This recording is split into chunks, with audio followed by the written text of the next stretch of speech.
Non c'è molto tempo per Saverio e sua mamma Adriana. Lo sgombero da parte dell'Istituto Vendite Giudiziarie è programmato per l'8 di maggio, con l'intervento delle forze dell'ordine. Saverio Simonetti è un ragazzone di quasi 33 anni, ha gli occhi azzurri ed è affetto da una grave forma d'autismo. Sua mamma, Adriana Parisi, ha provato tutte le strade per salvare la loro casa, al punto che a sostegno del ragazzo si è formato un comitato spontaneo Io sto con Saverio e a loro favore è intervenuto anche il Presidente della Repubblica, Sergio Mattarella.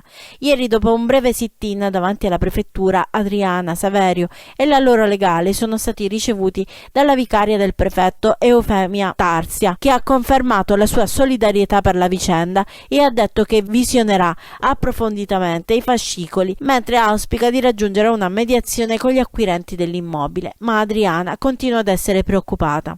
Ad oggi non c'è ancora un accordo con i nuovi proprietari, la situazione è praticamente ancora in stallo e non sappiamo effettivamente come trovare una conciliazione. Saverio è autistico, compirà 33 anni a maggio, è cresciuto in questa casa, il quartiere lo conosce il suo modo di fare, il suo modo di essere, si riesce a muovere perché abbiamo fatto un lungo processo di orientamento. La casa non è una di grandissimo valore, ma per lui rappresenta un po' come il guscio delle tartarughe. Spostarlo significherebbe mandarlo in panico, praticamente non si riesce più a controllare. Noi abbiamo superato tantissime difficoltà, per fortuna lui adesso è un ragazzo tranquillo, abbastanza gestibile, però pesa comunque 110 kg. Riportarlo nel panico e rimetterlo in crisi di comportamento, comportamenti problemi come si chiamano in gergo, significherebbe che diventa autolesionista e eterolesionista e sarebbe una situazione troppo difficile. A Talzano lo conoscono tutti e tutti hanno imparato a voler bene a Saverio, nonostante quelle che sua mamma chiama le sue bizzarrie, ma la loro casa da più di un anno è stata venduta all'asta. Adriana e il suo ex marito infatti non sono riusciti a pagare le rate del mutuo, un debito non saldato di 28.000 euro che l'istituto di credito ha recuperato vendendo l'immobile. A loro invece è stato notificato lo sgombero.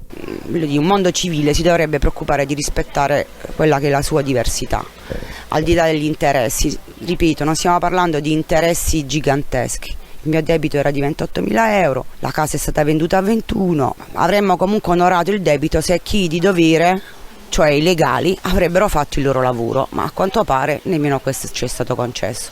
Quindi di fondo c'è la negazione della presenza di questa persona, sia sugli atti ufficiali che sia in tutto il sistema, perché io a oggi i servizi sociali ci possono offrire sicuramente un contributo economico, ma non ci possono offrire una situazione abitativa. Ma con chi ha acquistato la casa all'asta avete avuto delle interlocuzioni? Abbiamo avuto delle interlocuzioni, delle proposte di mediazione, di accordo, sempre per il bene di Saverio, ma non siamo riusciti a trovare un accordo. Dall'inizio proprio della giudicazione di questo immobile abbiamo provato più e più volte una mediazione, ma la mediazione non è riuscita in nessun modo e con nessun tipo di proposta, da varissime personalità, sia legali, sia istituzionali, sia parlamentari. Non siamo mai riusciti a trovare una mediazione.